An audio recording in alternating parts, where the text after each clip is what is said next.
नमस्कार दोस्तों, मैं हूं बेनाम। आज की कहानी सिर्फ एक साधारण डरावनी दास्तान नहीं है, बल्कि एक ऐसी रहस्यमय यात्रा है जहां प्रेम, शाप और एक अदृश्य अस्तित्व के बीच की सीमाएं धीरे धीरे मिटने लगती हैं। यह कथा है निशिता यक्षिणी की आत्मा की, एक ऐसी आत्मा जिसका प्रेम मृत्यु से भी गहरा और भय से अधिक प्रभावशाली साबित होता है। दोस्तों, यह वह प्रेम नहीं है जो फूलों की महक में बसकर दिल को कोमल बनाता है। यह वह प्रेम है जो तन्हाई, प्रतिशोध और अपूर्ण इच्छाओं के अंधेरे से जन्म लेता है। यह कहानी है कालीधार घाटी की, जहां हर पेड़ की सरसराहट, हर हवा का झोंका और हर सन्नाटा किसी अदृश्य उपस्थिति का संकेत देता है। यहीं उत्तराखंड के टिहरी गढ़वाल जिले के एक शांत गांव मंगलकोट का रहने वाला एक साधारण युवक अर्णव तब अचानक एक ऐसी हकीकत से टकरा जाता है जब वह उस रहस्यमयी और अलौकिक सुंदर आत्मा निशिता से आमने सामने होता है। एक ऐसी आत्मा जो प्रेम भी करती है, भय भी देती है और अंत में अपने अस्तित्व के घोर रहस्य को उजागर भी करती है। क्या निशिता सच में श्रापित यक्षिणी है? क्या अर्णव उसकी मुक्ति की चाबी बनेगा या उसी अंधेरे संसार में हमेशा के लिए कैद हो जाएगा? क्या प्रेम एक आत्मा को मुक्त करता है या उसे और भी गहरे बंधनों में कस देता है? दोस्तों, यह कहानी आपको उस रहस्यमय घाटी तक ले जाएगी जहां हवा भी किसी अदृश्य महक को समेटे हुए चलती है, जहां हर कदम पर प्रेम और भय एक दूसरे में घुल मिलकर एक अजीब सी अनुभूति पैदा करते हैं। तो तैयार हो जाइए, क्योंकि आज हम उतरने वाले हैं उस अदृश्य दुनिया में जिसकी अधूरी कहानी हर दिल को छूकर निकलती है। अगर आपको ऐसी कहानियां पसंद आती हैं तो लाइक, कमेंट और सब्सक्राइब जरूर कीजिए, क्योंकि यहीं हम हर सफर में उस गहराई तक पहुंचते हैं जहां डर सिर्फ देखा नहीं जाता बल्कि जिया जाता है। तो चलिए शुरू करते हैं आज की यह रहस्यमयी, भावनात्मक और डर से भरी दास्तान, निशिता यक्षिणी की आत्मा, प्रेम, पीड़ा और मोक्ष की अमर कथा। मेरा नाम अर्णव है। मैं उत्तराखंड के टिहरी गढ़वाल जिले के एक छोटे से पर्वतीय गांव मंगलकोट में रहता हूं। अगर आप कभी यहां आए हों तो आप जानते होंगे कि यह इलाका जितना सुंदर है उतना ही रहस्य से भी भरा हुआ है। चारों तरफ घने जंगल, ऊंचे नीचे रास्ते और सूरज ढलते ही ऐसा सन्नाटा कि अपनी सांसों की आवाज भी डर पैदा कर दे। मैं हिमालयन डेटा सॉल्यूशंस नाम की एक कंपनी में काम करता हूं। शहर का वह बड़ा ऑफिस जहां मशीनें भी जैसे कभी आराम नहीं करती। मेरी उम्र 30 साल है और पिछले 3 साल से मैं सिर्फ नाइट शिफ्ट कर रहा हूं। मेरी जिंदगी बड़े आराम से चल रही थी। सुबह सोना, शाम को उठना, ऑफिस जाना और रात में लौटना। लेकिन अब सोचता हूं शायद वही सीधी सादी जिंदगी धीरे धीरे एक अंधेरी कहानी में बदल रही थी और मुझे इसका जरा भी अंदाज नहीं था। मेरा रूटीन बिल्कुल तय था। जब बाकी लोग अपने घरों को लौटते थे तब मैं ऑफिस के लिए निकलता था। मेरी पुरानी hero passion x pro bike मेरी सबसे भरोसेमंद साथी थी। हर रात हम दोनों उस सुनसान रास्ते से गुजरते थे। कालीधार घाटी का रास्ता लगभग 4 किलोमीटर लंबा, घने पेड़ों से ढका हुआ और रात में इतना खामोश कि अगर कोई सुई भी गिर जाए तो उसकी आवाज तक सुनाई दे। कभी कभी हवा चलती तो पेड़ ऐसे डोलते जैसे कोई अदृश्य छाया नृत्य कर रही हो। लोग कहते थे कि इस घाटी में एक औरत दिखाई देती है, सफेद साड़ी में, खुले बालों के साथ, सड़क के किनारे खड़ी। मैं हमेशा हंसकर टाल देता था। मुझे लगता था कि डर तो बस उन लोगों का साथी है जो अंधेरे को समझ नहीं पाते। ऑफिस में मेरे कुछ दोस्त थे, विवान, श्रुति और मोहित। विवान अक्सर कहता था, अर्णव भाई, रात को अकेले उस घाटी से मत गुजरा करो, वहां कुछ गड़बड़ है। मैं मुस्कुराकर जवाब देता, अगर किसी भूत को फुर्सत मिली तो पहले मेरी बाइक की सर्विस करवा दे। सब हंस पड़ते। लेकिन एक बार श्रुति ने गंभीर होकर कहा था, मजाक मत उड़ाओ अर्णव, वहां से आने वाले लोगों ने कुछ अजीब बातें बताई हैं। मैं हंस पड़ा, लेकिन जाने क्यों उस दिन उसके चेहरे का डर मेरे मन में उतर गया। हर रात ऑफिस से लौटते समय मैं हेलमेट के अंदर अपना वही पुराना गाना सुनता था, जिंदगी एक सफर है सुहाना। हेडलाइट की रोशनी पेड़ों की परछाइयों को हिलाती और मैं खुद को समझाता कि सब सामान्य है। लेकिन धीरे धीरे कुछ बदलने लगा था। कभी हवा इतनी ठंडी लगती जैसे किसी ने मेरे कंधे को छुआ हो, कभी बाइक के शीशे में लगता जैसे कोई पीछे बैठा है। लेकिन जब मुड़कर देखता, कुछ नहीं, बस गाढ़ा अंधेरा। घर लौटने पर माँ हमेशा दरवाजे पर मिलती। उनके चेहरे को देखकर सारी थकान मिट जाती थी। पिता कम बोलते थे, लेकिन उनकी आंखों में चिंता साफ दिखाई देती थी। और मेरा छोटा भाई ऋत्विक, वह तो मेरा सबसे बड़ा साथी था। हर सुबह जब मैं सोने जाता, वह स्कूल के लिए तैयार होता और मेरी चादर खींचकर कहता, भैया आज फिर डर के मारे जल्दी आ गए क्या? मैं हंसकर तकिया उसकी ओर फेंक देता। हमारा घर छोटा जरूर था, लेकिन उसमें एक ऐसी गर्माहट थी जो बाहर की ठंडी रातों में कहीं नहीं मिलती। लेकिन एक बात थी जो मैंने आज तक किसी को नहीं बताई। कई बार रात को सोने जाते वक्त कमरे के बाहर से धीमी धीमी फुसफुसाहट सुनाई देती थी, जैसे कोई मेरा नाम ले रहा हो। अर्नव। शुरू में लगा कि नींद का धोखा है, लेकिन जब लगातार 3-4 रात ऐसा हुआ तो बेचैनी बढ़ गई। एक रात मैं झुंझलाकर उठ गया, दरवाजा खोला। बाहर सिर्फ हवा थी, ठंडी, भारी और अजीब सी स्थिर। ऐसा लगा जैसे वह भी मुझे घूर रही हो। कुछ दिन बाद जब मैं ऑफिस से लौट रहा था और कालीधार घाटी पहुंचा, मौसम अचानक बदल गया। आसमान पर चांद था, लेकिन काले बादलों के पीछे छुपा हुआ। सड़क पर मेरी बाइक की हेडलाइट ही अकेली रोशनी थी। मैं वहीं गाना सुन रहा था, तभी अचानक लगा पीछे कोई चल रहा है। मैंने बाइक की रफ्तार कम की, मिरर में झांका तो सड़क पूरी तरह सुनसान दिखाई दी। फिर भी ऐसा महसूस हुआ जैसे कोई अदृश्य निगाहें लगातार मुझे टक रही हों। मैंने तुरंत स्पीड बढ़ा दी, मगर वह अजीब सा एहसास बिल्कुल भी नहीं हटा। लगता था जैसे कोई अनदेखी परछाई पूरे रास्ते मेरे साथ बह रही हो, मेरी ही पीठ के पीछे खामोशी से सांसें लेती हुई। उस रात पहली बार मैंने अपना म्यूजिक पूरी तरह बंद कर दिया। बस इंजन की घुरघुराहट बाकी थी और हवा की सरसराहट हर पेड़ और हर झाड़ी को किसी साए की शक्ल दे रही थी। मैं खुद से बुदबुदाता रहा, डर मत, कुछ नहीं है। लेकिन मन के भीतर वही सवाल घूमता रहा, अगर कुछ नहीं है तो मुझे कोई देख क्यों रहा है? जब घर पहुंचा तो मां दरवाजे पर खड़ी मिली। राहुल, सब ठीक है ना? चेहरा इतना उतरा हुआ क्यों है? मैंने खुद को संभाल कर एक हल्की मुस्कान दी। कुछ नहीं मां, ऑफिस में बस काम ज्यादा था। पर रात भर नींद एक पल को भी नहीं आई। कमरे का अंधेरा गहरा था और उससे भी ज्यादा भारी था चारों तरफ पसरा सन्नाटा। ऐसा लगने लगा जैसे दीवारों के पीछे कोई बहुत धीमे धीमे मेरी ही सांसों की गिनती कर रहा हो, जैसे किसी दीवार के उस पार कोई स्थिर खड़ा बस मेरी तरफ घूर रहा हो। कई बार यह सोचकर रीढ़ तक सिहर गई कि अगर मैं वो दीवार हटा दूं तो सामने कौन दिखाई देगा। अगले दिन ऑफिस पहुंचा तो रवि ने कहा, रात को फिर काली घाटी से आए थे? मैंने सिर्फ सिर हिलाया। वह थोड़ा झुककर बोला, कल देर रात किसी ने वहां बीच सड़क पर एक औरत को चलता देखा। मैंने हंसने की कोशिश की। भूतों का टाइम टेबल भी अब तुम्हें पता चलने लगा है। लेकिन इस बार हंसी निकली ही नहीं। भीतर कहीं कुछ गूंज सा उठा, जैसे किसी ने अंदर के सन्नाटे पर कोई पत्थर दे मारा हो। उस दिन के बाद मेरा रूटीन तो वही रहा, मगर मैं वैसा बिल्कुल नहीं रहा। हर बार जब उस सड़क से गुजरता, हर मोड़ पर वही एहसास उभर आता कि कोई मुझे घूर रहा है, कोई अनजानी दहशत मेरे पीछे चल रही है। और जब भी अचानक मुड़कर देखता, सड़क पर हमेशा खालीपन फैला होता।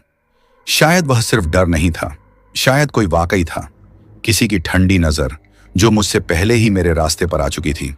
शायद वही वह जगह थी जहां मेरी सामान्य जिंदगी खत्म होकर एक नया और अकल्पनीय अध्याय शुरू हुआ। मुझे आज भी याद है वो रात, वो बहती हवा, वह खामोश सन्नाटा और वह डरावना एहसास कि मैं अकेला नहीं हूं। कोई था मेरे बिल्कुल पास, बस दिखाई नहीं देता था। उस रात जब ऑफिस से निकला तो घड़ी में ठीक 9 बजे थे। आसमान पर बादल गहराते हुए किसी छिपे राज की तरह लटके थे। हवा में ठंडक थी, मगर साथ ही एक अनजानी और अजीब सी गंध भी, न मिट्टी जैसी न बारिश जैसी, कुछ ऐसा जो बेचैनी फैलाता था। हेलमेट पहनकर मैंने बाइक स्टार्ट की और हमेशा की तरह काली घाटी की तरफ चल पड़ा। सड़क लगभग वीरान थी। कहीं दूर से गुजरने वाले किसी ट्रक की रोशनी पेड़ों के तनों पर कुछ पल फिसलती और फिर सब उसी काले अंधेरे में खो जाता। जैसे जैसे मैं जंगल के मोड़ के करीब पहुंचा, बाइक अपने आप धीमी होने लगी। हवा भारी लग रही थी, जैसे किसी ने उस पर कोई अनदेखा बोझ रख दिया हो। दिल की धड़कनें भी तेज हो उठी। तभी मेरी नजर उस पर पड़ी। सड़क किनारे खड़ी एक लड़की, सफेद ड्रेस में, खुले बाल हवा में हल्के हल्के उड़ते हुए। उसकी आंखों में एक अजीब सी स्थिर शांति थी जो डर भी पैदा करती थी और अजीब सा आकर्षण भी। मेरे हाथ अनायास ही ब्रेक पर चले गए और बाइक धीरे धीरे थम गई। कुछ क्षणों तक मैं बस उसे देखता रह गया। वह मुझे ही देख रही थी, बिल्कुल सीधी नजरों से, बिना एक बार भी पलक झपकाए। फिर उसने हल्का सा हाथ उठाकर इशारा किया और बोली, क्या आप मुझे शहर तक छोड़ देंगे? उसकी आवाज में ऐसा गहरापन और ऐसी ठंडी शांति थी कि सीधा दिल के भीतर उतर गई। मैं कुछ पल तक झिझका, मगर ना जाने क्यों सिर खुद ब खुद हाँ में हिल गया। वह बिना कुछ और कहे धीरे से पीछे आकर बैठ गई। जैसे ही उसका हाथ मेरी पीठ को छुआ, पूरे शरीर में एक सिहरन दौड़ गई। उसका स्पर्श बर्फ जैसा ठंडा था। मैंने खुद को समझाया, शायद ठंडी हवा की वजह होगी, लेकिन मन फिर भी राजी नहीं हुआ। बाइक धीरे धीरे आगे बढ़ने लगी। सड़क के दोनों तरफ के पेड़ अचानक और भी घने से लगने लगे। इंजन की आवाज और हवा का शोर, अब यही दो ध्वनियां रह गई थीं। कुछ देर बाद उसने धीमी आवाज में पूछा, आप रोज इसी रास्ते से गुजरते हैं? मैंने हल्की मुस्कान के साथ कहा, हाँ, मेरा घर इसी तरफ पड़ता है। उसने तुरंत पूछा, आपको डर नहीं लगता? मैंने धीरे से जवाब दिया, नहीं, अब तो इसकी आदत हो चुकी है। वह मुस्कुराई, लेकिन उसकी मुस्कान बहुत अजीब थी, ना पूरी ना अधूरी, बस इतनी कि दिमाग में अटकी रह जाए। कुछ ही मिनटों बाद उसने कहा, मेरा नाम निश्चिता है। मैं शहर जा रही थी, लेकिन गाड़ी छूट गई। अब सोच रही हूं वहीं कोई नौकरी ढूंढ लूं। उसकी बात सुनकर मैं थोड़ा चौंक गया। रात के करीब 9:30 जंगल के इस वीरान रास्ते पर खड़ी एक लड़की नौकरी की बात कर रही थी। मैंने पूछा, इतनी रात में अकेले यहां से गुजरने में डर नहीं लगता? वह धीमे से हंसी और बोली, शायद अब मुझे किसी भी चीज से डर नहीं लगता। मैंने उसकी तरफ देखा। उसके बाल हवा में उड़ रहे थे और चेहरे पर एक रहस्यमयी शांति थी, जैसे किसी पुराने सपने से बाहर निकली हो। अचानक बाइक की हेडलाइट के सामने हल्की धुंध फैलने लगी और दृश्य धुंधलाने लगा। मैंने तुरंत स्पीड कम की। तभी वह बोली, यहीं आगे बाजार के पास रोक दीजिए। मैंने सिर हिलाया, लेकिन मन में एक सवाल चिपका रहा, इतनी देर रात वह आखिर किसके घर जा रही है? कुछ मिनट बाद सड़क थोड़ी चौड़ी हुई। उसने फिर कहा, यहीं रोक दीजिए। मैंने बाइक धीमी की और रुकते ही हेलमेट उतारने के लिए झुका। एक पल के लिए सब कुछ अचानक शांत हो गया। हवा ठहर गई, पेड़ एकदम स्थिर हो गए। मैंने पीछे मुड़कर पूछा, यहीं उतरना है? लेकिन सीट पूरी तरह खाली थी। वहां ना सफेद ड्रेस थी, ना खुले बाल, बस उसकी हल्की सी खुशबू हवा में लहराती रह गई। और उस पल पहली बार मुझे यकीन हुआ कि शायद वह डर जो इतने दिनों से मेरे पीछे पीछे चलता था, अब मेरे साथ आकर बैठ चुका है। वही अजीब ठंडी और हल्की मीठी सी महक फिर से हवा में फैल गई। दिल की धड़कन एकदम तेज हो गई। ऐसा लगा जैसे कोई अदृश्य हाथ मेरी छाती को कसकर दबा रहा हो। मैंने चारों ओर नजर दौड़ाई। सड़क पूरी तरह सुनसान थी। सिर्फ एक टूटा हुआ लाइट खंभा बीच बीच में झिलमिला रहा था। उसकी रोशनी में पेड़ों की लंबी परछाइयां हिल रही थीं। मैं कुछ पल तक वहीं खड़ा रहा, जैसे शरीर जड़ हो गया हो। दिमाग काम नहीं कर रहा था। समझ नहीं पा रहा था कि यह सब सच में हुआ या मैं किसी भ्रम में था। मेरे हाथ कांप रहे थे और सांसें तेज चल रही थीं। मैंने खुद को संभाला और जल्दी से बाइक स्टार्ट की। इंजन की आवाज जैसे सन्नाटे को चीर रही थी। घर की ओर निकल पड़ा। रास्ते में हवा पहले से ज्यादा ठंडी लग रही थी। कभी कभी ऐसा लगता जैसे कोई मेरे बहुत पास है, इतना पास कि उसके होंठ मेरे कान से कुछ इंच की दूरी पर हों। और फिर वही फुसफुसाहट सुनाई दी, धन्यवाद। मैंने सिर झटक दिया और खुद से कहा, नहीं, ये मेरा वहम है। पर वह आवाज जैसे मेरे साथ ही चल रही थी। घर पहुंचते पहुंचते रात के 10:30 हो चुके थे। दरवाजा खोला तो सरिता सामने खड़ी थी। बेटा, देर कैसे हो गई? मैंने हेलमेट उतारते हुए कहा, रास्ते में थोड़ी दिक्कत हो गई थी मां। पर भीतर कहीं कुछ कांप रहा था। डर नहीं, बल्कि जिज्ञासा। कौन थी वह लड़की? कहां गई? और अगर वह सच में थी तो उसने मुझे धन्यवाद क्यों कहा? उस रात मैं देर तक बिस्तर पर करवटें बदलता रहा। खिड़की से आती हवा में वही ठंडी महक घुली हुई थी। जब आखिरकार नींद आई तो सपनों में मैंने उसे फिर देखा। वही सफेद ड्रेस, वही खुले बाल, वही हल्की मुस्कान। उसने सिर झुकाकर कहा, फिर मिलेंगे अर्नव। अगले दिन ऑफिस से निकलते वक्त मेरे कदम खुद ब खुद उस रास्ते की ओर बढ़ गए। दिल में हल्की बेचैनी थी, लेकिन साथ ही अजीब सी उम्मीद भी, जैसे कुछ अधूरा छूट गया हो। कालीधार घाटी के मोड़ के पास पहुंचा तो मेरी धड़कन तेज हो गई। वह फिर वहीं थी, सड़क किनारे, सफेद ड्रेस में, खुले बाल और चारों ओर वही ठंडी मीठी महक, जैसे पुराने सूखे फूलों की। मैंने बाइक रोकी। इस बार डर और जिज्ञासा दोनों बराबर थे। वह मुस्कुराई। मैंने खुद से पूछा, क्यों हर रात यहां? साहस जुटाकर मैंने पूछा, तुम रोज यहां कैसे पहुंच जाती हो? वह मुस्कुराई, सिर झुकाया और धीरे से बोली, आप आते हो तो मैं भी आ जाती हूं। उसके शब्द इतने सरल थे, पर उनके पीछे कुछ गहरा छिपा था। मैं कुछ पल तक उसे देखता रहा, फिर धीरे से बाइक की सीट के किनारे कहा, चलो बैठ जाओ। वह फिर बिना बोले पीछे बैठ गई। इस बार उसका स्पर्श पहले से भी ज्यादा ठंडा था, जैसे किसी ने बर्फ का टुकड़ा मेरे कंधे पर रख दिया हो। रास्ते में मैं उसे मिरर में देख रहा था। वह चुप थी, बस हवा में उसके बाल उड़ रहे थे। तभी कुछ पल के लिए उसकी आंखें लाल सी चमक उठी। मेरा दिल जोर से धड़क गया। मैंने झट से नजर हटा ली। शायद हेडलाइट की रिफ्लेक्शन है, बस रोशनी का खेल, मैंने खुद को समझाया, पर मन नहीं माना। सारा रास्ता उस महक में खोया रहा। हर पेड़, हर झाड़ी, हर अंधेरे मोड़ में मुझे उसकी झलक लगती। कभी ऐसा लगता जैसे उसके बाल मेरे चेहरे को हल्के से छू रहे हों। कभी लगता कि वह कुछ कहना चाहती है, पर रुक जाती है। घर पहुंचते ही सरिता ने दरवाजे से झांक कर पूछा, बेटा फिर देर क्यों हो गई? गोविंद की गंभीर आवाज आई, अर्णव, रात को जल्दी सो जाओ, वो रास्ता मत भूलो। मैं हंसा, लेकिन आवाज में थरथराहट थी। कुछ बोला नहीं। उस रात मैं अपने कमरे में देर तक बैठा रहा, सोचता रहा कि वह कौन है, क्यों हर बार मेरे साथ लौटती है। ऋत्विक हंसते हुए बोला, भैया फिर से अपनी सपनों वाली निश्चिता से मिले क्या? सरिता हल्के से मुस्कुराई, बेटा रात में ऐसे ख्याल मत लाया करो। मैंने भी मुस्कुराने की कोशिश की, मगर दिल के भीतर बेचैनी की परतें गहराती जा रही थीं। रात जब खिड़की खोली तो वही जानी पहचानी महक कमरे में फैल गई। मैं बिस्तर पर लेटा और आंखें बंद की। कुछ ही पल बाद कानों के पास एक धीमी सरसराहट उभरी। अर्णव! मैं चौंक कर उठ बैठा। कमरा अंधेरे में डूबा था, कोई दिखाई नहीं दे रहा था। दिल तेजी से धड़क रहा था। मैंने आगे बढ़कर खिड़की बंद की और चेहरा तकिए में छिपा लिया, मगर आवाज थमी नहीं। वह और नजदीक से फुसफुसाई, अर्णव। महक अचानक और भारी हो गई। कमरे की हवा बर्फ जैसी ठंडी पड़ गई। शरीर सुन्न होने लगा। मैं समझ नहीं पा रहा था कि यह सपना है या सच्चाई। मन शांत करने की कोशिश की, लेकिन बेचैनी लगातार बढ़ती जा रही थी। उसी पल पहली बार महसूस हुआ कि कुछ बदल चुका है।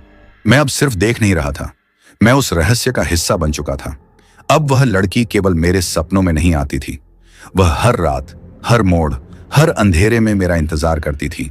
सफेद ड्रेस, खुले बाल और वही रहस्यमयी मुस्कान, जैसे कह रही हो, अब तुम मेरा रास्ता नहीं छोड़ सकते अर्णव। रात बीत रही थी और आधी नींद में भी अपनी धड़कनों की आवाज सुन पा रहा था। कमरे में वही ठंडी मीठी महक जम चुकी थी, जैसे उसने अदृश्य कदमों से मेरे घर में अपनी जगह बना ली हो। उस क्षण समझ आया, यह खत्म नहीं हुआ है, यह तो बस शुरुआत है। मेरी जिंदगी में अब एक अजीब सा मोड़ आ चुका था। हर रात ऑफिस से लौटने पर मन में सिर्फ एक ही उम्मीद होती, शायद आज फिर मिले वही निश्चिता। जैसे ही बाइक स्टार्ट करता, सीने में हल्की सिहरन उठती, डर और चाहत का अजीब मिश्रण। अब वह मुझसे खुलकर बातें करने लगी थी। उसकी बातें गहरी थीं, रहस्यमयी, जैसे किसी भूली हुई दास्तां की धुंधली परछाइयां। वह अपने बारे में कभी कुछ नहीं बताती, लेकिन उसकी आंखों में जो दर्द था वह इतना गहरा था कि मैं हर बार खामोश रह जाता। एक बार हिम्मत करके पूछा, तुम रहती कहाँ हो? वह हल्के से मुस्कुराई और बोली, जहां रोशनी खत्म हो जाती है। उसका जवाब सुनते ही रीढ़ में ठंड उतर गई। हवा अचानक और बर्फीली हो गई। एक रात जब मैं उसी पुराने जंगल के मोड़ पर पहुंचा, बाइक अपने आप धीमी हो गई। सन्नाटा इतना गहरा था कि इंजन की आवाज भी गायब लग रही थी। तभी उसकी बर्फ सी ठंडी उंगलियां मेरे कंधे पर टिक गईं, मानो किसी ने मेरे शरीर को जकड़ लिया हो। मैंने हिम्मत कर पीछे देखा और ये देखकर भीतर सब कुछ टूट गया। उसके पैर उल्टे थे, मानो उसके शरीर ने अपने ही नियमों को भूल दिया हो। मेरे मुंह से अनियंत्रित चीख निकल गई। बाइक लड़खड़ाई और मैं सड़क पर गिर पड़ा। घुटनों में जलन हुई, हाथ छिल गए। ऊपर देखा तो वह गायब थी। बस उसकी महक हवा में तैर रही थी, ठंडी, मीठी और खौफनाक। कुछ देर वहीं बैठा रहा। सांसें अनियंत्रित थीं, हाथ कांप रहे थे। ऐसा लग रहा था कि कोई अदृश्य साया मुझे ऊपर से देख रहा है, शांत, ठंडा, पर बिल्कुल जीवित। धीरे धीरे बाइक उठाई और घर की ओर चल पड़ा। रास्ता धुंधला दिखने लगा। हर मोड़ ऐसा लग रहा था कि वह फिर अचानक कहीं दिखाई दे जाएगी। घर पहुंचकर आईने में देखा तो मेरी सांस रुक गई। गले पर नीले निशान थे, गहरे, गोल, जैसे किसी ने उंगलियों से कसकर पकड़ लिया हो। मैंने छुआ, दर्द हुआ। ये किसी इंसान के निशान नहीं थे। आईने के सामने खड़ा होकर मैंने अपने चेहरे में डर और बेचैनी दोनों देखे। आंखों में सवाल थे, लेकिन जवाब कहीं नहीं थे। उस रात नींद नहीं आई। खिड़की से आती हवा में वही ठंडी मीठी महक थी। वह महक अब मेरे भीतर तक बैठ चुकी थी। डर और आकर्षण एक साथ मुझे तोड़ भी रहे थे और अपनी ओर खींच भी रहे थे। अब मुझे साफ महसूस हुआ, वह लड़की किसी सपने की नहीं थी। वो वास्तविक थी, पर इंसान नहीं। उसका चलना, उसका स्पर्श, उसकी आंखों में लाल झिलमिलाहट, सब कुछ मानवीय सीमा से परे था। अब मैं हर रात उसी मोड़ पर जाता और खुद को रोक नहीं पाता। हर बार वही सवाल मन में उठता, कौन थी वह? और जब भी मैं पीछे देखता, वह जैसे मुझे अपने रहस्य में खींच रही होती। मैं खुद से कहता, यह भ्रम है अर्णव, सब दिमाग का खेल है। पर शरीर मानने को तैयार नहीं था। हर बार वही ठंडी छुअन, वही लाल आंखों की चमक, वही महक जो मेरी आत्मा तक पहुंच जाती। अब मुझे सच में एहसास हो गया था, वह इंसान नहीं थी, वह कुछ और थी। एक रहस्यमयी शक्ति जो अब सिर्फ रास्ते तक सीमित नहीं थी।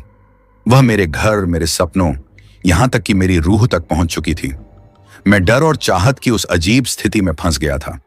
दिल चाहता था भाग जाऊं, लेकिन हर रात कोई अदृश्य हाथ मुझे फिर उसी ओर खींच लाता। रात की हवा में उसकी फुसफुसाहट, आईने में उभरते नीले निशान और लाल आंखों का वह झिलमिलाना, अब यह सब मेरी जिंदगी का हिस्सा बन चुका था। मैं अब जान गया था, मैं सिर्फ देखने वाला नहीं रहा, मैं उसके खेल का हिस्सा बन चुका था। उस रात मैं बिस्तर पर लेटा हुआ खिड़की की ओर देखता रहा, मन में डर, दिल में बेचैनी और आंखों में उसके अदृश्य रूप की छाया। अब मुझे यकीन हो गया था, मेरी जिंदगी कभी पहले जैसी नहीं रह सकती। निशिता अब सिर्फ सड़क की रहस्य नहीं थी, वह मेरे भीतर उतर चुकी थी और मैं जानता था, अगली बार जब वह आएगी, मैं उसके असली रूप से सामना करने वाला हूं। अगली सुबह सरिता ने मेरे माथे पर हाथ रखा। अर्णव, तुम्हें बुखार है बेटा। मैं पसीने से भीगा हुआ बिस्तर पर लेटा था, होंठ कुछ बड़बड़ा रहे थे। निशिता मत जाओ। सरिता की आंखों में चिंता गहरी हो गई।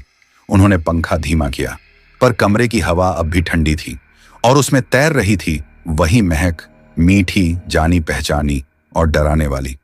सरिता ने मुझे पानी दिया। उनके हाथ हल्के कांप रहे थे और चेहरे पर डर साफ झलक रहा था। गोविंद पास आकर भारी आवाज में बोले, रात रात भर बाहर घूमते रहते हो, ये क्या कर्तव्य है अर्णव? मैं धीमे स्वर में कहा, पापा, जो मैं देख रहा हूं वह भ्रम नहीं है, सच में कोई है, कोई आत्मा मुझसे मिलती है। गोविंद ने हंसने की कोशिश की, पर वो हंसी अधूरी रह गई।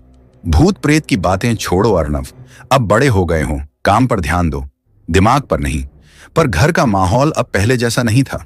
कोई मेरी बात पर खुलकर हंस नहीं पा रहा था। सबकी आंखों में अनकहा डर तैरने लगा था। कुछ ही दिनों में घर में अजीब घटनाएं शुरू हो गईं। आईने में कई बार मेरी परछाई के साथ एक और धुंधली आकृति दिखाई देती, मेरे पीछे खड़ी, पर चेहरे का कोई आकार नहीं, पल भर में गायब हो जाती। खिड़कियां खुद ब खुद खुलने लगती और हवा के साथ वही ठंडी मीठी फूलों जैसी महक हर कमरे में फैल जाती। रात के समय जब सब सो जाते, मुझे महसूस होता कि कोई मेरे कमरे में खड़ा है, धीरे धीरे चलता हुआ, मेरी सांसों की लय से अपनी चाल मिलाता हुआ। जब भी पलटकर देखता, वहां सिर्फ अंधेरा होता। एक रात छोटे भाई रत्विक ने खुद कहा, भैया, कल रात कमरे में कोई और भी था, मुझे लगा कोई छाया मेरे ऊपर झुककर देख रही है। उसकी मासूम आवाज सुनते ही सरिता का चेहरा पीला पड़ गया। उन्होंने तुरंत कहा, अब बहुत हो गया, पंडित को बुलाना पड़ेगा। मैं खुद अगले दिन पंडित विश्वनाथ शर्मा के पास गया। गांव में उनकी पहचान ऐसी थी कि लोग कहते थे, वे जो देख नहीं सकते पंडित देख लेते हैं। उन्होंने मेरी हथेलियां थाम ली, आंखें बंद की, कुछ मंत्र बुदबुदाए, फिर बोले, अर्णव, ये कोई साधारण आत्मा नहीं है, यह यक्षिणी है, बहुत शक्तिशाली, और अब तुमसे बन चुकी है। मेरे हाथ ठंडे पड़ गए। क्या मतलब बन चुकी है? पंडित ने गंभीरता से कहा। यक्षिणी प्राचीन काल से जानी जाती है। वह जो मनुष्य से प्रेम कर ले, उसके जीवन और उसकी आत्मा को बांध लेती है, और जब वह बंधन हो जाता है, उनकी आंखों में जो डर था, उसने मेरी हंसी रोक दी। पंडित की चेतावनी लगातार दिमाग में गूंज रही थी। वह सत्ता सिर्फ दिखाई नहीं देती, वह जुड़ जाती है, और अब मैं उसके बंधन में पूरी तरह फंस चुका था। दिन और रात का फर्क गायब होने लगा। ऑफिस में ध्यान टिकता ही नहीं। कभी कंप्यूटर की स्क्रीन पर उसकी छाया, कभी लिफ्ट के शीशे में उसकी झलक, तो कभी कॉरिडोर की खिड़की में उसका चेहरा धीरे से मुस्कुराता हुआ। सहकर्मी पूछते, अर्णव, तू ठीक है ना? लगता है किसी चीज ने पकड़ लिया है। मैं सिर्फ हल्की सी मुस्कान देकर सिर झुका लेता। कैसे बताता कि अब डर ही मेरा सबसे करीब साथी हो चुका है। रातें जाकर गुजरने लगी। हर हल्की सी आवाज में उसका नाम सुनाई देता। और एक रात सब बदल गया। ऑफिस से लौटते हुए जब बाइक स्टार्ट की तो इंजन 3 बार खुद ब खुद बंद हो गया। आखिरकार चल पड़ी तो सड़क बिल्कुल सुनसान थी। हवा में वही महक, फूलों जैसी, मगर इस बार भारी और दम घोंटने वाली। कालीधार घाटी के मोड़ पर पहुंचते ही बाइक अचानक रुक गई। अंधेरे के बीच वह खड़ी थी, सफेद ड्रेस, लाल चमकती आंखें और वही भयानक शांत मुस्कान। उसने धीरे से कहा, तुम मुझे भूल क्यों रहे हो अर्नब? मैंने कहा था ना, मैं हमेशा तुम्हारे साथ रहूंगी। उसकी आवाज इतनी करीब से आई कि मैं पत्थर सा हो गया। दिल बेतरह धड़कने लगा। मैंने घबराकर बाइक स्टार्ट करने की कोशिश की, पर इंजन किसी अदृश्य पकड़ में जकड़ा हुआ था। वह धीरे धीरे मेरी ओर बढ़ी। उसकी उंगलियां मेरे गाल पर आईं, बर्फ की तरह ठंडी। उसकी आंखों में लाल लपटें हिलने लगीं। मेरे पूरे शरीर में आग और बर्फ जैसे एक साथ दौड़ने लगी। मैं चीखना चाहता था, पर आवाज जैसे बंद हो चुकी थी। वह इतनी करीब झुक आई कि उसकी ठंडी सांसें मेरी त्वचा को छू रही थीं। और फिर अचानक सब काला पड़ गया। जब होश आया तो मैं अस्पताल के कमरे में था। चारों ओर सफेद दीवारें, एंटीसेप्टिक की कड़वी गंध और ऊपर ट्यूबलाइट की बेरंग रोशनी। डॉक्टर मेरे पास खड़े थे। आप सड़क पर बेहोश मिले थे अर्नब? आसपास कोई नहीं था। वे एक पल रुके, फिर बोले, लेकिन आपके कपड़ों पर किसी और के बाल मिले हैं। उनकी आवाज दूर दूर से आती हुई लगी। गले में ताबीज था, अब भी हल्का गर्म। मैंने गाल को छुआ। वही ठंडी सनसनी अब भी त्वचा में बसती जा रही थी। कमरे में कोई नहीं था, सिर्फ दवाइयों की गंध, मशीनों की धीमी बीप और हवा में वही जानी पहचानी महक, फूलों जैसी मगर मौत जैसी ठंडी। ताबीज गले में धड़क रहा था, जैसे वह भी जीवित हो, लेकिन मेरे भीतर डर और सच्चाई की खाई और गहरी होती जा रही थी। खिड़की से बाहर देखा, रात स्याह थी, हवा सरसरा रही थी और वही महक, वही सन्नाटा फिर मेरे आसपास फैल गया। उस पल मुझे पूरा यकीन हो गया, मैं अब अकेला नहीं हूं। वह निश्चिता, या शायद वह यक्षिणी, अब मेरी जिंदगी में पूरी तरह समा चुकी थी। डर और आसक्ति की जो मिलीजुली भावना मेरे भीतर उभर रही थी, वह इतनी गहरी हो चुकी थी कि हकीकत और भ्रम के बीच की रेखा धुंधली होने लगी थी। हर सांस में लगता कि वह यहीं पास है। शायद अगले ही पल वह मेरी कलाई पकड़ लेगी, अपनी वही ठंडी उंगलियां मेरे हाथ पर रखकर मेरे मन पर अपना बंधन और मजबूत कर देगी। अस्पताल के कमरे की सफेद दीवारें और बाहर फैला हुआ घना अंधेरा, दोनों ही मेरे भीतर वही अजीब सी ठंडक जगा रहे थे। ऐसा लग रहा था जैसे कोई अदृश्य उपस्थिति आसपास तैर रही हो। अब मुझे समझ में आ चुका था कि मेरी जिंदगी पहले जैसी कभी नहीं रह सकती। निशिता अब सिर्फ कोई परछाई या सड़क पर दिख जाने वाली आत्मा नहीं थी। वह मेरे हर पल, हर सांस में घुल चुकी थी। वह मेरे विचारों और मेरे अस्तित्व तक में उतर चुकी थी। लेकिन इस भय के बीच एक और एहसास धीरे धीरे उभरने लगा, जिज्ञासा। मैं जानना चाहता था कि वह कौन थी, वह क्यों मेरे साथ जुड़ गई और आखिर क्यों मेरा पीछा नहीं छोड़ रही थी। जैसे ही मुझे अस्पताल से छुट्टी मिली और हालत थोड़ी संभली, मैंने उत्तराखंड के पुराने रिकॉर्ड खंगालने शुरू कर दिए। पुराने अखबारों की कटिंग, पुलिस की फाइलें, टिहरी गढ़वाल जिले की स्थानीय रिपोर्ट, हर पन्ना में ऐसे पढ़ता जैसे उनमें मेरा जवाब छिपा हो। फिर एक दिन मुझे वह खबर मिली जिसने सब कुछ बदल दिया। कालीधार घाटी में भयानक बाइक दुर्घटना, युवती की मौके पर मौत। नाम देखते ही मेरी उंगलियां कांप गईं। निशिता चौहान। खबर लगभग 5 साल पुरानी थी। वही जगह, वही समय, वही मोड़, सब कुछ वही था। रिपोर्ट में लिखा था कि उसकी शादी उसी दिन होनी थी, लेकिन उसका मंगेतर उसे छोड़कर किसी और के साथ चला गया। टूट चुकी निशिता उसी रात अकेली उस रास्ते पर निकली और फिर एक दर्दनाक दुर्घटना हुई। मेरे भीतर कुछ भारी सा टूट गया। अब हर चीज एक दूसरे से जुड़ने लगी। वह रातें, वह ठंडी फूलों जैसी महक, उसकी आंखों की लाल चमक, उसकी हल्की सी उदास मुस्कान, सब कुछ उसकी अधूरी प्रेम कहानी और गहरे घाव का प्रतिबिंब था। मुझे यह एहसास हुआ कि वह कोई दुष्ट आत्मा नहीं थी, वह बस टूटा हुआ दिल थी। उसका डरावना रूप उसके दर्द का साया था। धीरे धीरे मेरे भीतर का डर मिटने लगा। उसकी जगह एक अजीब सी करुणा जन्म लेने लगी। अब जब भी मैं कालीधार घाटी से होकर गुजरता, मेरे दिल में भय नहीं बल्कि एक शांत उम्मीद होती। शायद वह फिर मिले, शायद इस बार मैं उसकी आंखों में वह दर्द साफ देख सकूं जो उसने वर्षों से भीतर दबा रखा था। मैंने महसूस किया कि अब मैं उससे दूर नहीं भाग रहा था, मैं उसकी ओर खींच रहा था। जैसे यह रिश्ता सिर्फ इस जन्म का नहीं, बल्कि बहुत पुराने समय का अधूरा पन्ना था जो अब फिर से खुला था। जब मैं अपने घर लौटता और हवा में वह ठंडी फूलों जैसी महक तैरती तो मैं घबराता नहीं। अब वह निशान बन जाती उसकी मौजूदगी का, उस अकेली आत्मा का जिसे कोई समझ नहीं सका। उस रात जब मैं घर पहुंचा, हवा वहीं महक ले थी, ठंडी धुंधली पर अब सुकून देने वाली। मैंने हल्के से फुसफुसाया, मैं समझ गया हूं निश्चिता, अब मैं तुम्हें डर कर नहीं समझ कर देखूंगा।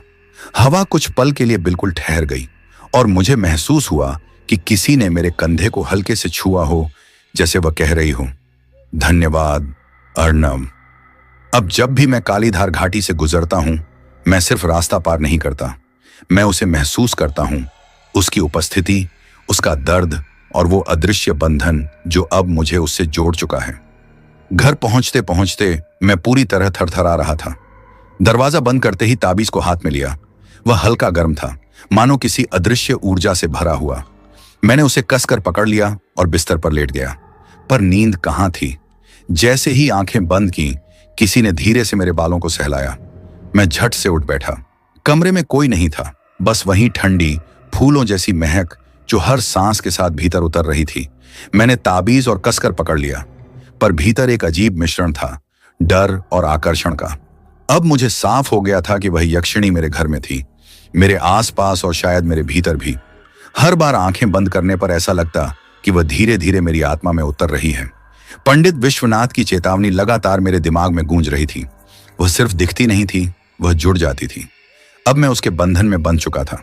दिन और रात का फर्क मिट चुका था। ऑफिस में ध्यान नहीं लगता, कंप्यूटर स्क्रीन पर उसकी परछाई, लिफ्ट के शीशे में उसका अस्पष्ट प्रतिबिंब, कॉरिडोर की खिड़की में उसका चेहरा, कभी मुस्कुराता, कभी भयावह। सहकर्मी पूछते, अर्नव तू ठीक है ना? मैं सिर्फ मुस्कुराता और सिर झुका लेता। क्या बताता उन्हें कि डर अब मेरा साथी बन चुका था। रातों में नींद नहीं आती, हर आवाज में उसका नाम सुनाई देता। एक रात सब कुछ बदल गया। ऑफिस से लौटते समय बाइक स्टार्ट की, इंजन 3 बार बंद हुआ। अंत में जब चला, सड़क पूरी तरह सुनसान थी। हवा में फिर वही महक थी, फूलों जैसी, पर अब भारी और दमघुटी। कालीधार घाटी के मोड़ पर पहुंचा, बाइक अपने आप रुक गई। अंधेरे के बीच वह खड़ी थी, सफेद ड्रेस, लाल आंखें और वही रहस्यमय मुस्कान। उसने धीरे कहा, तुम मुझे भूल क्यों रहे हो अर्नव? मैंने कहा था ना, मैं हमेशा तुम्हारे साथ रहूंगी। उसकी आवाज इतनी पास थी कि मैं जम गया। दिल तेजी से धड़कने लगा। मैंने बाइक स्टार्ट करने की कोशिश की, पर इंजन जैसे किसी अदृश्य हाथ में फंस गया। मैं कांप रहा था। वह धीरे धीरे पास आई। उसकी उंगलियां मेरे गाल को छू रही थीं, बर्फ जैसी ठंडी। उसकी आंखों में लाल झिलमिलाहट थी। ऐसा लगा जैसे मेरे भीतर आग और बर्फ दोनों दौड़ रहे हों। मैं चिल्लाना चाहता था, पर आवाज नहीं निकली। वह झुकी इतनी पास कि उसकी सांसें मेरी त्वचा को छू रही थीं, और फिर सब काला हो गया। जब आंखें खुली तो मैं अस्पताल में था। चारों ओर सफेद दीवारें, तेज एंटीसेप्टिक की गंध और ट्यूबलाइट की ठंडी रोशनी। डॉक्टर पास खड़े थे। आप सड़क पर बेहोश मिले थे अर्नव, उन्होंने आगे कहा, पर आपके कपड़ों पर किसी और के बाल मिले हैं। मैंने उनके चेहरे की ओर देखा। उनकी आवाज दूर से आती हुई लग रही थी।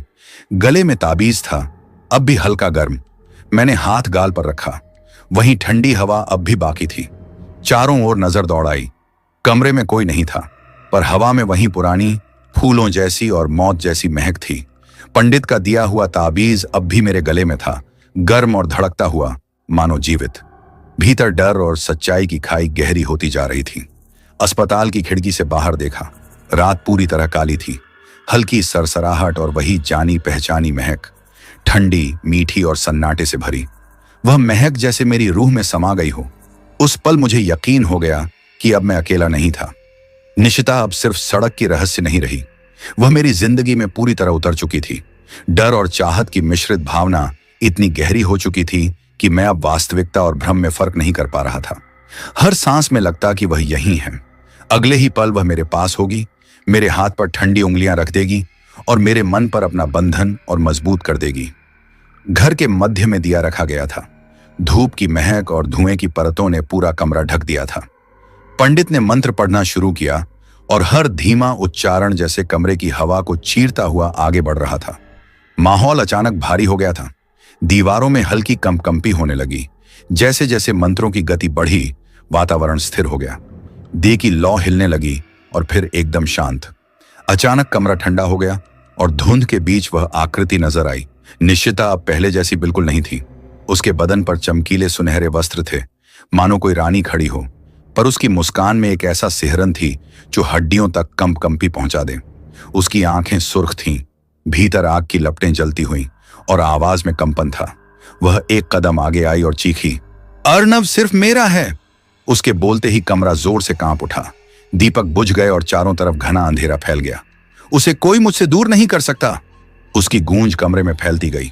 आवाज इतनी तेज, इतनी खतरनाक कि हर कोना थरथरा उठा। हवा भारी हो गई। दीपक डगमगाने लगे और मैं वहीं जड़ हो गया। पंडित विश्वनाथ लगातार मंत्रोच्चार कर रहे थे। उनके चेहरे पर पसीना था, लेकिन शब्दों में दृढ़ता बनी हुई थी। एयुएम त्र्यंबकम यजामहे। हर उच्चारण के साथ कमरा हिलने लगा, पर निश्चिता का रूप नियंत्रण से बाहर हो चुका था। वह क्षण प्रतिक्षण बदल रही थी। कभी इतनी खूबसूरत कि पलक झपकने से डर लगे और अगले ही पल उसकी आंखें खून से भर जाती। चेहरा विकृत हो जाता और उसके बाल हवा में किसी पागल सांप की तरह फड़फड़ाने लगते। अर्नव मेरा है। उसकी आवाज गूंजी और पंडित पीछे की ओर हटे। उसने तेज झटके में उन्हें धक्का दिया। पंडित जमीन पर गिर गए, पर मंत्र पढ़ना बंद नहीं किया। अब वह मेरी तरफ बढ़ रही थी, उसका हर कदम बिजली की तरह तड़कता हुआ। उसकी आंखें सीधी मेरी आंखों में थीं और उसके होठों से धीमी, शांत पर अजीब आवाज निकली, तुमने कहा था मुझे कभी छोड़ोगे नहीं। मेरा गला सूख गया था, दिल तेजी से धड़क रहा था। मेरे मुंह से अपने आप शब्द निकले, निश्चिता, अगर मुक्ति चाहिए तो मुझे भी अपने साथ रख लो। मेरी आवाज में डर था, पीड़ा थी और कहीं भीतर एक अजीब लगाव भी। वह मुस्कुराई। मुस्कान में अब भय नहीं, एक अजीब सी शांति थी। उसने धीरे से हाथ बढ़ाया और मेरे माथे पर रखा। अगले ही पल कमरे में बिजली जैसा प्रकाश फैल गया। दीपक बुझ गए। धूप का धुआं छत तक सर्पिल घूमते हुए उठा और फिर पूरा स्थान अंधेरे से भर गया। मेरा शरीर कांपने लगा। धड़कन इतनी तेज कि कानों में उसकी आवाज गूंजने लगी। उस रोशनी के बीच मुझे निश्चिता का चेहरा दिखा, कभी दिव्य, कभी विकृत, कभी वह मुस्कुराती, कभी उसकी आंखों में आग सी चमक उठती।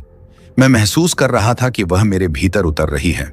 मेरी आत्मा, मेरा मन, मेरा शरीर, सब उसकी उपस्थिति में डूब रहे थे। पंडित की आवाज अब कमजोर थी, मंत्र उसके सामने बेअसर लग रहे थे। दीपक झिलमिला रहे थे। हवा थम चुकी थी। मैंने ताबीज को कसकर पकड़ा, पर उसमें अब कोई शक्ति नहीं थी। निश्चिता ने मेरी आंखों में देखा और उसकी मुस्कान में ऐसा सुकून था जैसे अंततः उसे वही मिल गया हो जिसकी उसे तलाश थी। उसका रूप फिर से बदलने लगा। अब वह किसी महारानी जैसी प्रतीत हो रही थी, चमकीले सुनहरे वस्त्रों में लिपटी हुई, लेकिन उसकी आंखों में सदियों का दर्द झलक रहा था। जैसे ही उसका हाथ मेरे माथे पर पहुंचा, एक प्रचंड रोशनी ने पूरा कमरा ढक लिया। मैंने केवल एक चीख सुनी, शायद मेरी या शायद उसकी, और फिर सब कुछ अंधेरे में बदल गया। दीपक बुझ चुके थे, मंत्र रुक गए। पंडित की आवाज गायब थी और चारों तरफ बस गहरा सन्नाटा फैला था। मैं वहीं खड़ा था, टूटी हुई सांसों के साथ। आंखों में धुंध थी और भीतर ऐसी भावना जिसका कोई नाम नहीं था, डर, मोह और किसी अनजाने आकर्षण का मिश्रण। वह मेरे सामने खड़ी थी, मुस्कुराती हुई, और उसी क्षण मुझे समझ आ गया कि अब हमारे बीच कोई दूरी नहीं बची। एक तेज चमक उठी और फिर पूरा दृश्य काला पड़ गया। जब मैंने होश संभाला, मैं एक अंधेरे कमरे में था। चारों ओर हल्की सुनहरी रोशनी बिखरी थी, जैसे कोई ऐसी जगह जहां जीवन और मृत्यु एक साथ ठहरी हों। हवा बेहद ठंडी थी, इतनी कि सांस लेना मुश्किल हो रहा था। सामने वह थी निशिता, लेकिन इस बार उसका चेहरा शांत था। उसकी आंखों में अब लालपन नहीं था, केवल नमी थी। उसकी मुस्कान में अब भय नहीं था, बल्कि गहरी मुलायम भावनाएं थीं। वह धीरे से बोली, अब तुम मेरे संसार में हो अर्णव। यहां कोई पीड़ा नहीं, कोई अकेलापन नहीं। मैंने चारों ओर देखा। धीमी रोशनी में हवा स्थिर थी, मानो समय ठहर गया हो। मेरे होंठ कांपे। यह सपना नहीं है। वह सिर झुकाकर बोली, नहीं, यह वह लोक है जहां आत्माएं रुकती हैं, जहां अधूरे वचन पूरे होते हैं। मेरा दिल भारी हो गया। निशिता, मुझे वापस जाना है। मेरी सरिता, मेरे गोविंद, विवान, उन्हें मेरी जरूरत है। मेरी आवाज कांप रही थी। डर और प्रेम दोनों एक साथ बह रहे थे। वह कुछ क्षण शांत रही, फिर उसकी आंखों में आंसू तैर आए। मैंने भी यही कहा था अपने वर से, पर उसने मुझे छोड़ दिया। उसने मेरे प्रेम को समझा ही नहीं। उसकी आवाज टूटी हुई थी। उसके चेहरे पर वह घाव था जो सिर्फ एक टूटी आत्मा में देखा जा सकता है। मैं धीरे से उसके करीब गया, उसकी आंखों में देखा। वहां अब कोई चमक नहीं थी, केवल गहरा खालीपन था। मैंने कहा, निश्चिता, तुम्हें मुक्ति चाहिए, प्रेम की प्यास नहीं। तुम अभी भी उसी चोट में बंधी हो। उसने कुछ नहीं कहा, बस आंखें बंद कर ली। कमरे की हवा और ठंडी हो गई। मैंने उसके हाथ थाम लिए। वे अब ठंडे नहीं थे, बस शांत और हल्के। उसने मेरी ओर देखा और कहा, शायद तुम सही हो अर्णव, शायद मुझे अब मुक्त होना चाहिए। उसके शब्दों के साथ ही वह धीरे धीरे सुनहरी रोशनी में घुलने लगी। उसका चेहरा शांत था, मुस्कान अपूर्ण लेकिन सुकून भरी। कमरे की चमक धीरे धीरे कम होती गई। अंधेरा लौटा, लेकिन उसमें भय नहीं था। ऐसा लगा जैसे मेरे हृदय से कोई भारी बोझ हट गया हो। फिर हल्की हवा चली, जिसमें वही परिचित खुशबू थी, ठंडी फूलों जैसी, लेकिन अब सांत्वना देने वाली। वह जा चुकी थी। चमकती हल्की रोशनी में उसका चेहरा पहले से अलग दिख रहा था। उसकी आंखों में अब वह डरावनी चमक नहीं थी, बस मासूम पीड़ा थी।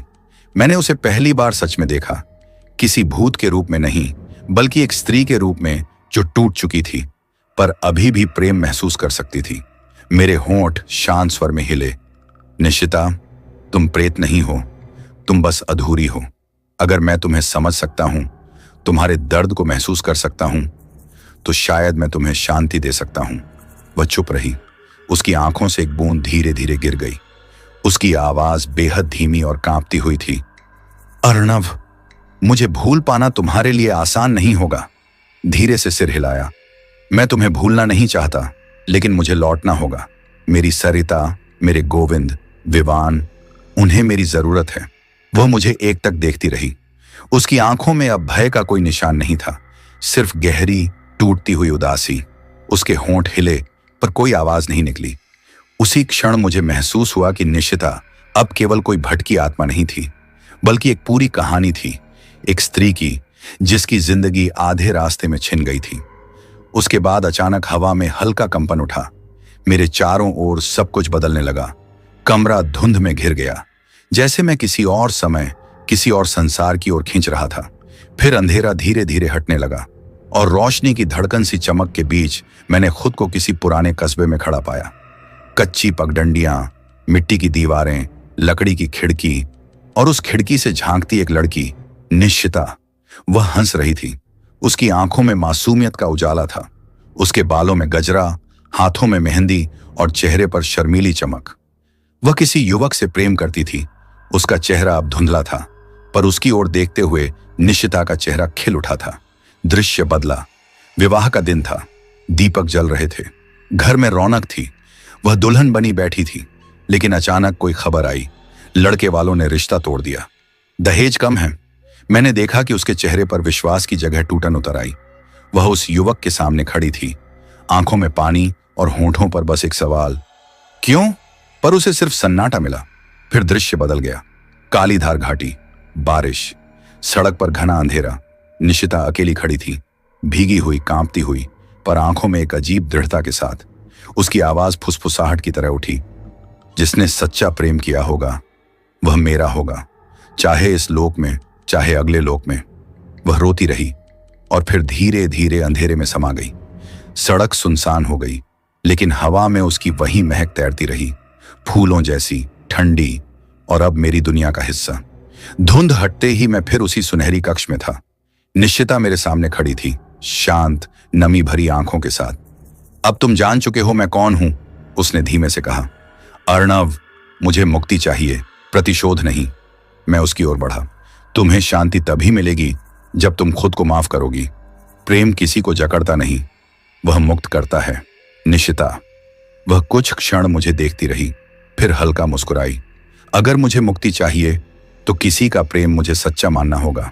मेरे भीतर एक सिहरन दौड़ गई। मैं उसकी आंखों में झांकता रहा। वहां अब कोई दहशत नहीं थी, सिर्फ एक स्त्री थी जो समझे जाने की प्रतीक्षा में थी। मैंने धीरे से कहा, मैं तुम्हारे प्रेम को सच्चा मानता हूं निशिता, अगर मेरी स्वीकृति तुम्हें शांति दे सकती है तो उसे स्वीकार करो। उसकी आंखें भर आईं। रोशनी चमकने लगी। हवा में वही महक फैलने लगी। उसकी मुस्कान इस बार दर्द से खाली थी, सिर्फ सुकून से भरी। सुनहरी चमक उसके चारों ओर फैलने लगी। उसकी आकृति धुंध में विलीन होने लगी, जैसे किसी रोशनी में घुल रही हो। उसने आखिरी बार मेरी तरफ देखा और बहुत धीमी आवाज में कहा, धन्यवाद अर्णव, अब मैं जा सकती हूं। अचानक कमरे की हवा हल्की हो गई। पहले जो महक डर पैदा करती थी वह अब शांति दे रही थी। मैं बिस्तर पर बैठा रहा, सांसें धीमी पर मन बिल्कुल शांत। उस रात पहली बार अंधेरे में कोई भय नहीं था। निश्चिता जा चुकी थी, लेकिन उसकी पीड़ा, उसका प्रेम और उसकी अधूरी दास्तान मेरे भीतर किसी सबक की तरह बस गई। मुझे समझ आ गया, हर भटकती आत्मा बुरी नहीं होती। कई आत्माएं बस इतनी चाहती हैं कि कोई उन्हें समझ ले। वह अब सिर्फ एक डरावनी कहानी नहीं थी, वह एक स्त्री थी जिसे प्रेम, दर्द और अपमान ने खत्म कर दिया था। जब मेरी आंखें खुलीं तो मैंने खुद को पंडित विश्वनाथ के आश्रम में पाया। चारों तरफ धूप की महक थी। हवा में हल्की रोशनी तैर रही थी। दूर कहीं मंत्रों की धीमी गूंज सुनाई दे रही थी। धूप और धुएं की परत के बीच पंडित विश्वनाथ गंभीर मुद्रा में पास बैठे थे। उन्होंने धीरे से कहा, अर्णव, तुम 2 दिन से बेहोश थे। निश्चिता की आत्मा अब मेरे भीतर पूरी तरह समा चुकी थी। उसकी आवाज में चेतावनी थी, सदी हुई पर भारी। आज रात अंतिम अनुष्ठान होगा, या तो मैं मुक्त हो जाऊंगी या तुम नष्ट।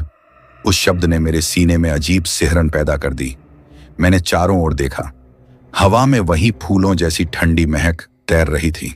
दीवारों पर हल्की परछाइयां हिल रही थीं, जैसे कोई अदृश्य उपस्थिति पास ही हो। रात ढल चुकी थी।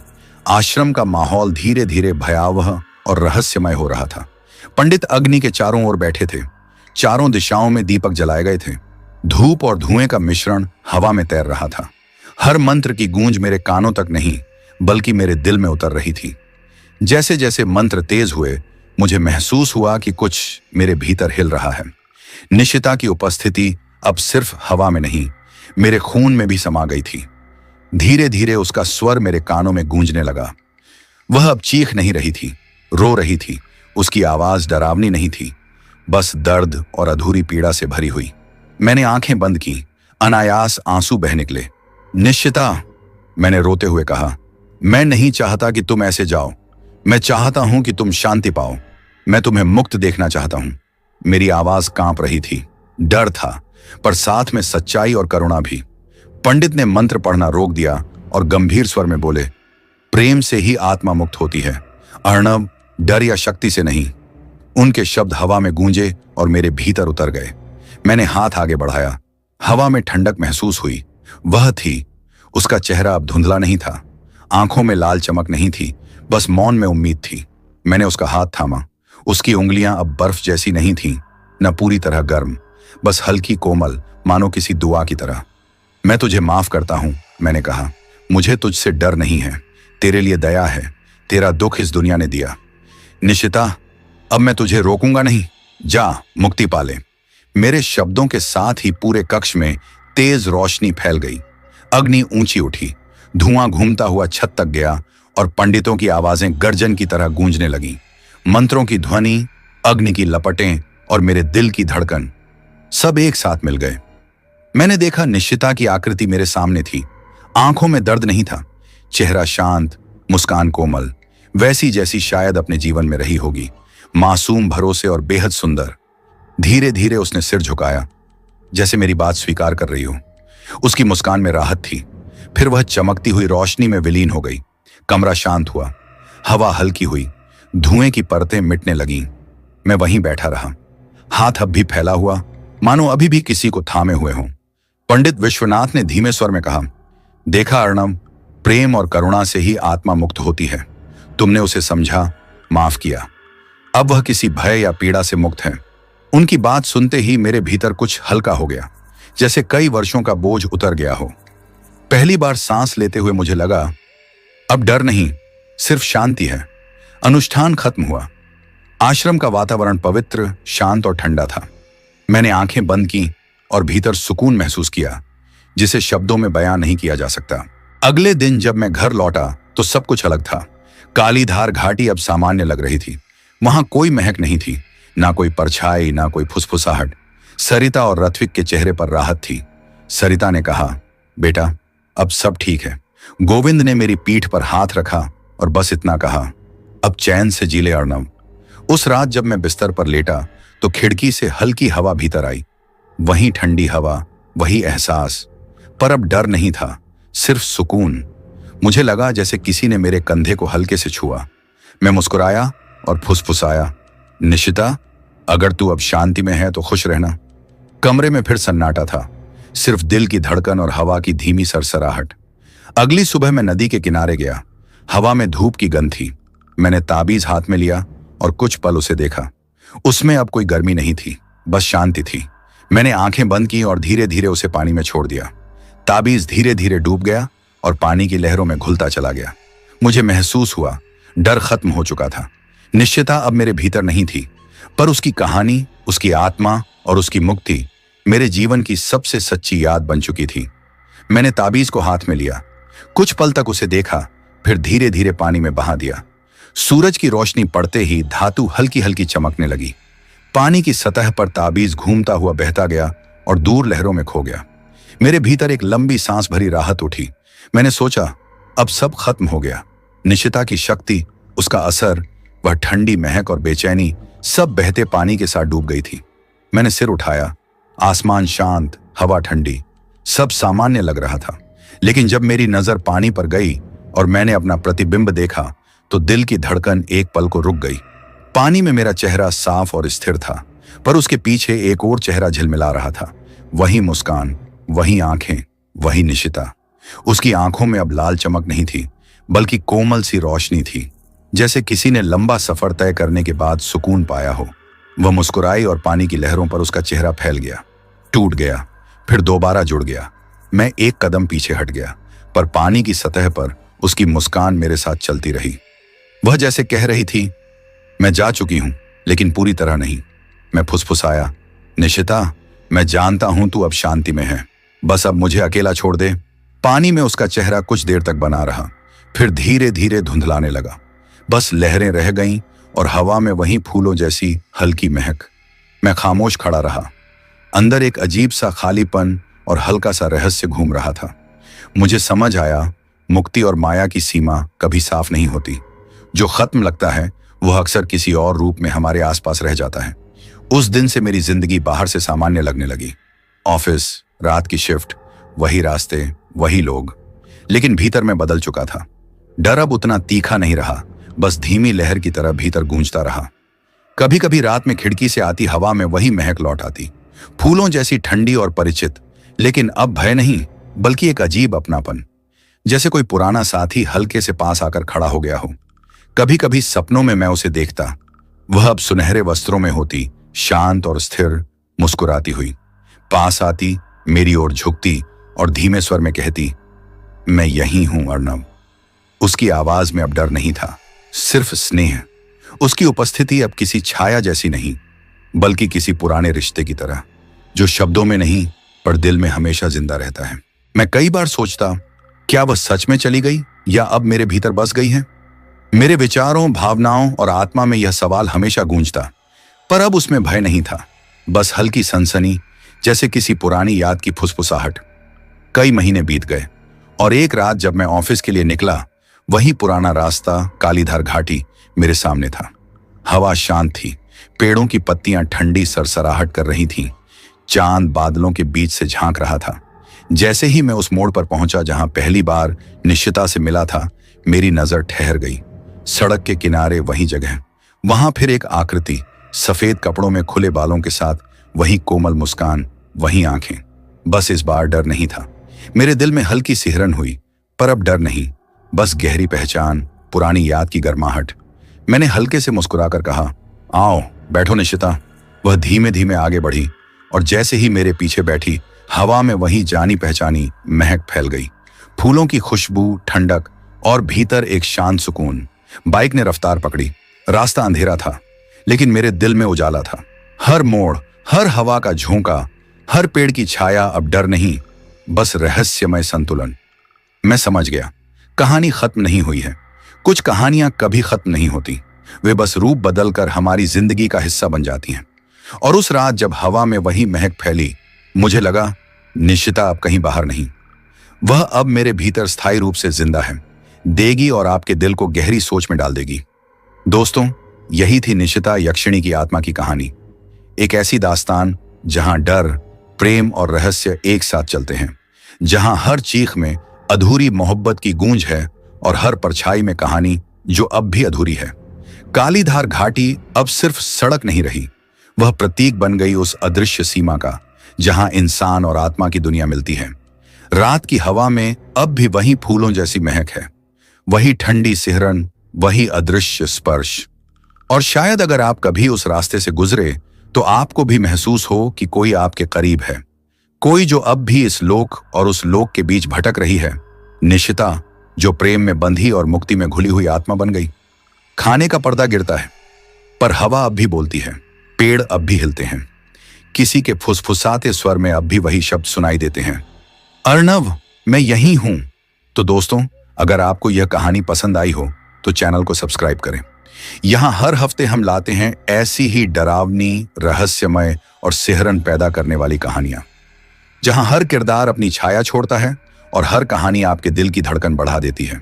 क्योंकि यहां हर दास्तान सिर्फ कहानी नहीं, एक अनुभव है।